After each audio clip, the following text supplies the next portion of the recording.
The CEO of YouTube just announced YouTube's new algorithm update, and it is insane. It's the biggest change in years. But what is the real reason YouTube did this? Which upload day of the week just became the most important for getting discovered? And what are the patterns behind the top 5 hyped videos in this week's leaderboard? Let me explain. Viewers can now hype up to 3 videos per week, but only for channels between 500 and 500,000 subscribers, and only for videos uploaded in the last 7 days. So for those of you who are not a YouTube partner yet, let's create a support group in the comment section. And what I mean by this is right now you can get more subscribers and views by going into the comment section and sharing who you are, what your channel is about, so people know why to subscribe to you. But it's important that you never subscribe to someone's channel if you don't intend to watch or support them, because unsubscribing the next day can hurt their channel. So instead, comment like this or this by saying what videos you make, and then the right people can subscribe to you and we can all get monetized faster. Now back to the big algorithm change. When your video gets hyped, it earns points. The more points, the higher you climb on the country specific leaderboard. And YouTube shows the top 100 hyped videos each week. But here is where it gets interesting. Smaller channels get a bonus multiplier. So if you have 500 subscribers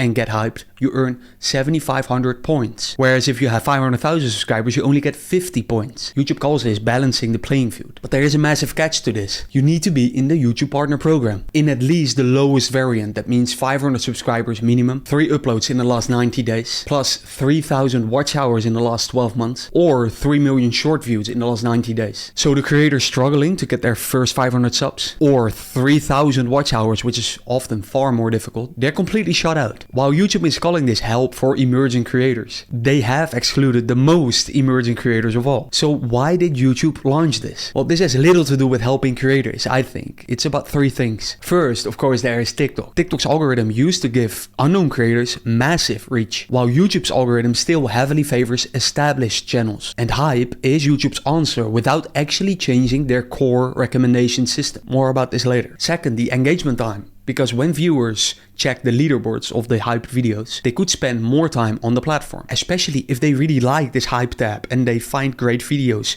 to watch. The second reason is engagement time, because when viewers check the leaderboards, they could now spend more time on the platform, especially if they like the hype tab and they discover new videos that they actually want to watch, which I think actually happened within the beta that YouTube launched a year ago, right? I think they found in their data that people who were using this hype feature, this hype tab, and hyping videos were actually watching perhaps more or longer than the beta users who didn't have it. Now the third reason is a big one, because YouTube is already testing paid hypes in Brazil and Turkey. So soon viewers won't just get 3 free hypes per week, they will be able to buy more, and YouTube likely takes also a 30% cut, just like they do from memberships. So this could become YouTube's version of Twitch donations, but then of course not as a donation, but more as an algorithm boost for the creator. And if you don't know, the money that Twitch earns from donations is big. But there is an even more clever business move hidden in this update. They could easily bundle extra hypes into YouTube Premium. Whereas, for example, Premium members get now 10 hypes per week instead of 3. And suddenly, Premium becomes more interesting to active viewers, making YouTube Premium even more sticky than it already is. Now, with that being said, here's how I suspect that all of this affects the normal algorithm behind the scenes. Now, disclaimer, don't expect any of these to be facts. I've run over 10 channels since I started in 2012. 1 got banned entirely. I had many strikes, but I've also uploaded over 400 long-form videos, hundreds of shorts, and I care about truth. That being said, I'm not a YouTube insider, so take everything that I say with a grain of salt. So, YouTube's algorithm tracks engagement sequences. This is based on my research, what I have found. What is an engagement sequence? Well, it's, for example, your last 50 videos watched, or your last 1,000 videos liked. And when your video gets hyped, you now land in their sequence called last 50 hyped videos, which likely also improves your algorithm score and gets you recommended more in the normal algorithm. Now you could also see higher click-through rates if YouTube decides to also show the hype badge or some variant on the homepage next to your videos. So hype videos probably do give you an indirect boost in the normal algorithm as well, not just in this hype tab. But there is a timing element that you need to hear, because the hype window is only 7 days and hypes reset weekly on Monday. So if you upload Monday morning in your country's time zone, you get a full week of hype potential right after the reset, right? So therefore your audience has fresh hypes to spend and you're competing with fewer uploads, of course. The same same way, you can also upload on Sunday evening for the opposite reason, because people might have unused hypes that they are reminded to, or they actually want to spend before their weekly reset. That being said though, uploading a video on Monday mornings from now on is actually something I consider and may be the smartest move. But then one of the most important questions, what content actually gets hyped? Let me say that again, what content actually gets hyped? Or more practical, what content actually got hyped during the 1 year beta? Well, take a look at this top 5 from this current week. First, you see a cooking outside in the wilderness video. Also this video that I can't explain what it is. I've watched it, but it's like for children, it's a song, I don't know. Or this one, which I actually watched as well, this video on YouTube's age verification update, basically gathering people also in the comments, kind of a community video. But also this apparently funny noodle challenge. And I say apparently funny because that's what I make up from these comments in the video. And then also this Reddit community build game that took a lot of months and effort to make. Plus the creator of this video also gives the game away for free. So then Jordan, is there a pattern amongst all of these 5 type videos? Well, it's difficult to say, but if I can say one, it may be this: community focused content, and not, for example, educational videos or tutorials. I mean, do you see them? Instead, content that makes people feel something authentic. That's what I've noticed. Actually, that they want to support the creator. They have almost like a personal connection with the person. So if you're making dry how-to content, the hype probably won't help much. So maybe even for these type of videos, it won't help much. But if you're building community around your personality or entertainment, this could be massive. Because one of the great examples that I could see getting a lot of hype are vloggers. More on this later. But first, here's a psychology of why I suspect a lot of people actually will start to hype videos. I mean, it's a new feature and this hype thing, YouTube will push it.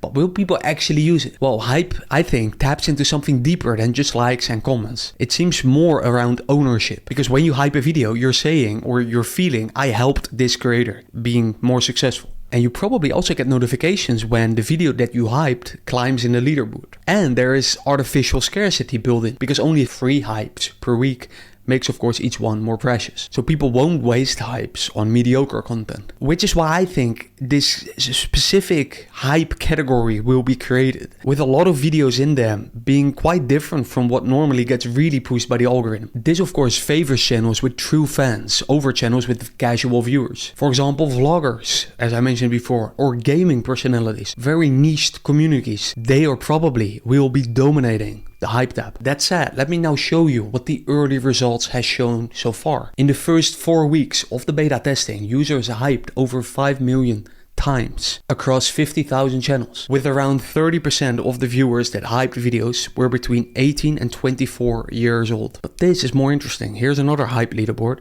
but what it's not on there are business advice videos or how-to content or AI faceless content. I mean, the stuff that usually performs really well in the algorithm isn't getting hyped, as you can see. This is still very early results, but I suspect that hype rewards emotional connection, not just informational value. People seem to hype content that makes them feel part of something. This is what I think to be true. And this video is a great example of that. So not content that teaches them something. Long term, however, this could change YouTube forever. Listen closely. Because category leaderboards could launch right away or a little bit later. Think gaming category or the beauty or the tech niche or the fashion niche, which would of course create more diversity instead of just videos like this in one place in this top 100. Another prediction I am willing to make is that YouTube Premium users will increase further because less people will cancel their subscription if they get more hypes included. Will this be a lot? No, of course not. Now also I think the hype tab will become more prominent in the app and maybe even replaces the homepage for some users completely, where they just open up the YouTube app and they right away go to this hype tab. I think this behavior change is not easy and will not happen for most users, but I do see a lot of people getting used to this. And we will likely see that an audience that trusts or likes you a lot will become most valuable, at least in this hype tab, making the power of 1000 superfans even more true. But what if you are under 500 subscribers and can't access this whole hype new algorithm thing at all? Well, first focus on hitting, of course, the YouTube Partner Program requirements. I mean, it only takes 500 subscribers, which is not that difficult. The 3000 watch hours is more difficult. I have other videos around that, how to get there faster, or 3 million short views. But most important, study what content gets hyped. I mean, when you are able to get into the leaderboard, you can already study what's working. This is so important because you can start to reverse engineer what you can do right now to become a channel, a person that people really like or trust or value. Because there's something unique I have found in watching the top 5 of these leaderboards, of 2 leaderboards, so I watch around 10 videos. There is something unique around these videos. They are there for a reason, and finding out that reason can definitely bring you low-hanging fruits. Give you certain things that you can now include in your videos or make changes in your content strategy. So I will use this hype tab a lot to find out what I can improve, and I recommend you do the same. That said, if you already have the feature, here's what you can actually do after today, after this update launched. If you're eligible for hype, then it will be turned on automatically. You don't have to do anything. And what I recommend is asking viewers to hype your video, asking it in the video, especially during a peak moment in your video. For example, the funniest part, or the moment right after you showed something novel, something completely new, or the moment you gave away something for free. I don't know, the big part of your video. Try to predict this and then ask people right after it to hype your video. But I also recommend uploading videos on Mondays from now on, at least when you can, because of course, as I mentioned, all of the users then get their hypes reset. And then also to join the support groups in the comments, so you can grow your channel faster, get monetized with the same people. But if there's one thing you must absolutely avoid, it is a strike or channel warning. Especially because it seems to happen more and more often now with Google using more automation systems. I actually recently got one. I know many people who got one in the last 3 months too. And it also likely caused a shadow ban on one of my channels for 3 months. And in this video, I share the exact things that you should avoid saying in your videos. Watch it over here. It's honestly one of my most valuable videos. See you there. Talk soon.